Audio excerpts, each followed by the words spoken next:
This quick video would demonstrate how you can integrate Spring Cloud Dataflow with Constraint Application Protocol and use it to monitor CoAP resources like lamps, triggers, draws, or actuate on them. A few words about the CoAP itself, the Constraint Application Protocol. It is RESTful-like transfer protocol, but it's specialized, really specialized for constrained devices and constrained networks. So now to run the demonstration today, I'm going to use small CoAP network based on the IKEA smart lighting system. I'll connect to my home lighting system. The IKEA gateway actually talks CoAP protocol, so let's connect to. This is the CoAP address of my IKEA protocol, my IKEA gateway at home, and those are the temporal credentials created to access it. Okay, let's check what devices we have registered with this IKEA gateway at home. So we have a couple of lamps, remote control, and this is the motion sensor. Just to illustrate how it works, those are two of the lamps at home in my living room. Let's try to control those. Turn on 60, for example, 6440. Here it is, and of course off. If we look underneath how the protocol works, let's reconnect. Sometimes the connection drops during the idle connection. Get. We can use the CoAP get method to actually reach this resource 40. So this is actually the status of this lamp that we saw. The most important bit is this is code that comes from some abbreviation from IPSO Alliance standard. So this stands for late control, and this is the on-off status of the late control. So again, let's turn the lamps on and check again. Now the status is 1. Turn off. Status is 0. We can actually manually alter this state using the CoAP put command. So with set payload like this, we're setting 1, turns it off and on. Okay, well, this gives you some idea how we can interact with the CoAP protocol at very low level. Now let's look into the Spring Cloud Dataflow modules that are available. For put this aside for a moment. At the moment, so we have 3 out-of-the-box modules. The Observe source module that allows you to subscribe for certain CoAP resource, and the CoAP, this is part of the CoAP protocol, would actually send notification anytime this resource state has changed, and this information would be converted into a message and can be processed at real time from the pipelines, Dataflow pipeline. Another source application is the CoAP server source. In this case, actually, the application is deployed and is an actual CoAP server itself. So this allows any CoAP resources to talk to this server via the CoAP protocol, sending the message like CoAP put, pause, delete, and those messages internally would be converted into Spring Dataflow messages and stream down the pipelines.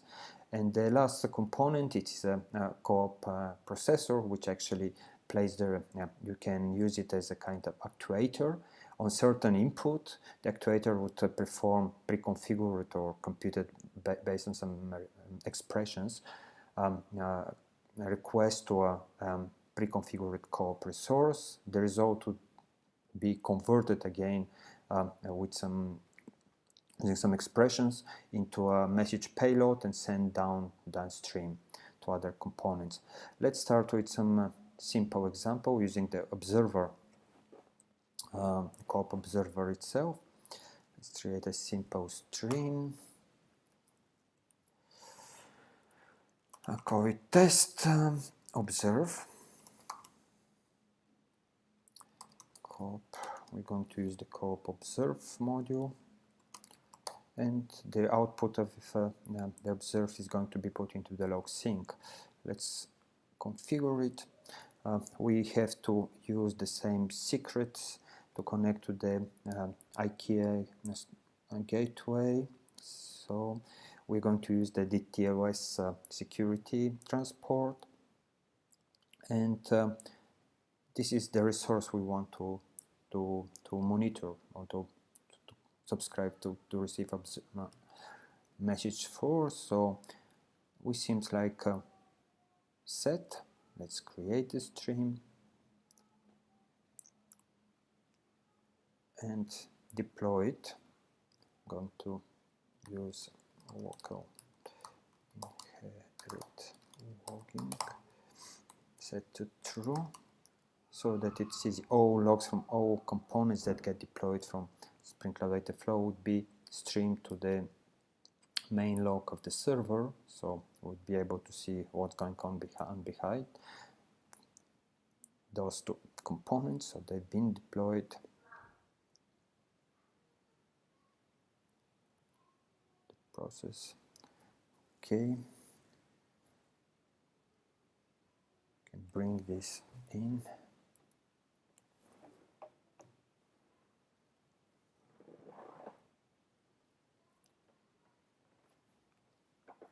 Okay, the initial status is printed. Let's now try to alter the state. Indeed, you can see that the state is where it is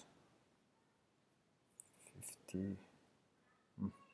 Just hide it. It's here. It's 1 now. How can I fit this? It is 1 0 1 0. So the observer works as expected. Let's try now the client as well. We can undeploy this, so to free some resources for the another test pipeline we're going to build. This would be trigger test. We'll call up again observer observe. Then we're going to transform this the output this time, and using Groovy transformer. CoAP client. So we're going to actually change. The idea is that we would listen for to the status for one lamp and trigger the other lamp once. Switch on and off respectively, and yeah, we'll terminate the pipeline into this log. Let's now configure first the observe components. Again, we have to connect to our IKEA gateway with those credentials. We use DSL and DTLS, and this is the lamp that practically this is the first lamp, the ID of the first lamp. We're going to listen and monitor for changes of.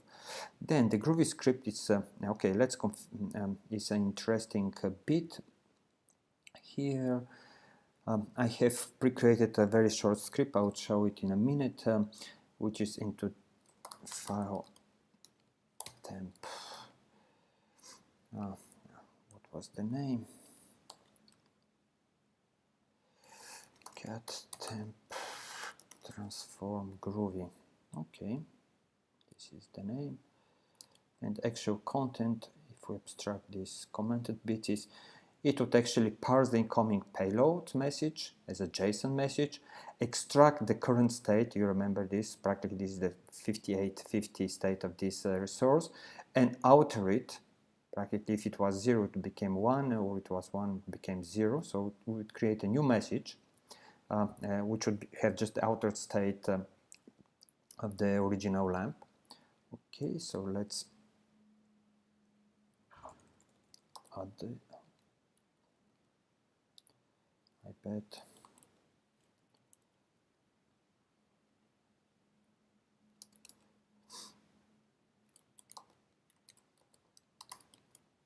Okay, this is the script, and thus the client actually it would listen to now when message comes, it would perform a put operation on this resource using out of the box the passing the payload. So everything that comes from the transform, this is the outer state, would be passed to this resource, which is the second lamp in my case. Again, because we're talking with the gateway, we have to specify the identity, the TOS, and the secret. These credentials would be revoked after this demo, so I don't care. Okay, it seems like we have prepared our pipeline. Again, we would listen for the first lamp and alter the state of the opposite, generating JSON message that this CoAP client is going to send to the second lamp, and we're going to see the behavior of this system. So this trigger. Once again, let's deploy it. Trigger test.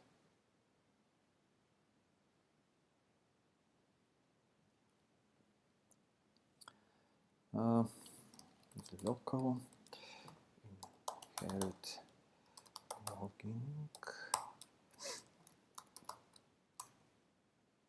true. If everything has been done correctly, we would see the logs. Okay, the deployment has started. Now we have 4 components to be deployed.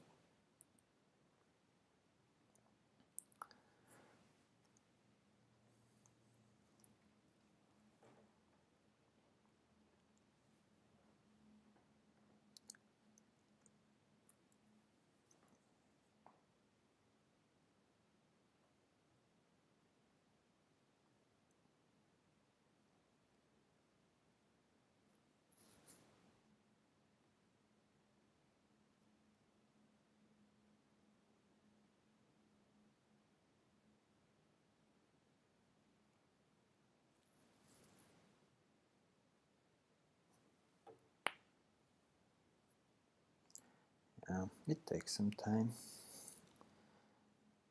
but now okay. So because the first lamp was empty, this pipeline of the moment it started, it triggered, and let's try to.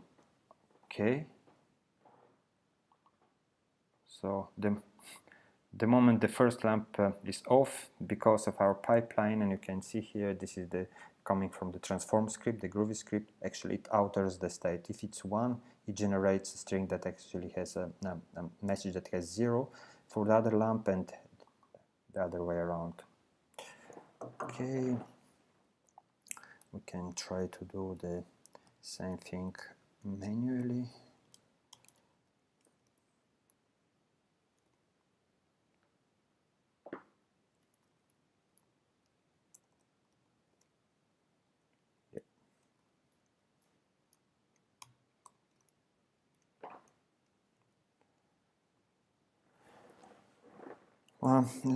Let's test now go to the last component, which is, let me turn those lamps off, all of them.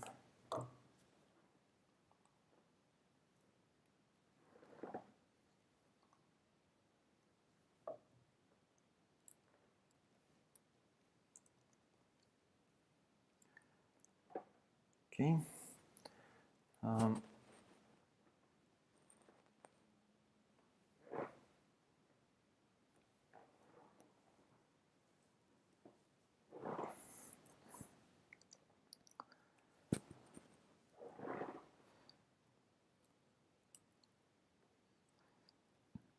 We're going to test now the CoAP server. We built another pipeline for this. It should be fun because we're going to deploy. Okay, create a new stream, which is server test CoAP server.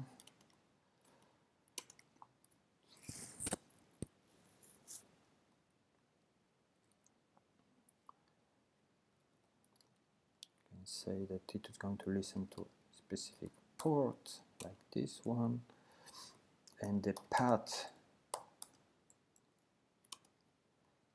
would be my resource, and the output of this, let's go to the log, check in. We shouldn't need any special credentials. We can just use it without any authentication as it is. Okay, create the stream and deploy it.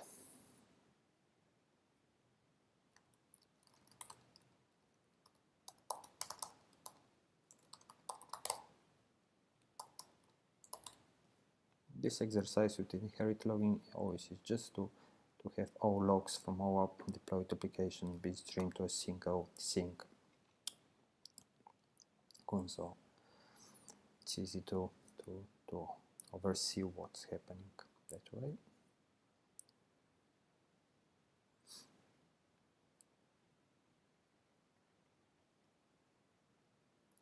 Okay, we have the pipeline deployed. Now let's try to connect to it. Connect CoAP local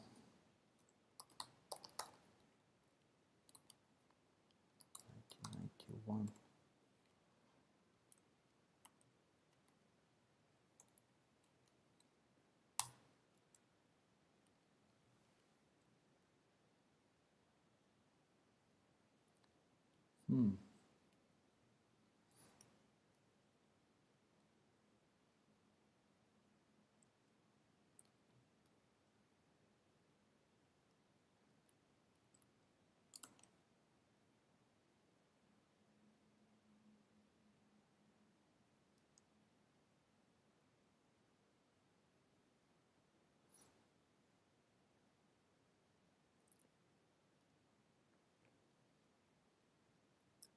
I messed up with the port, it seems, so it is listening to the default one instead. Let's try it. Yeah, here it is. We can even discover, and our resource is available. That my resource, nothing here. So we can try to post to this element, to this, and the output of this posting could go to, check the, here. So we post something, a CoAP message here, it should be appear in the log. Okay, let's put